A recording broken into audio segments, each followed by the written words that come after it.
Мен барын түшүндүм. Мен эң чоң кемчилигим гимназия деп жүрүп үй бүлөнү такыр унутуп калыптырмын. Сенин эмгегиңди, сенин колдооңду өзүнөн өзү болчу нерседей кабыл алып жүрө бериптирмин.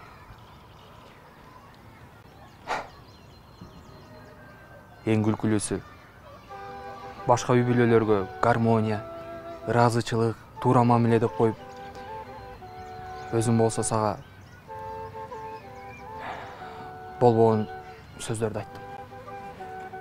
Болбогон эмес, эми катуу, туура эмес сөздөрдү айтып, көңүлүңдү оорутуп алдым. Мени кечирип койчу.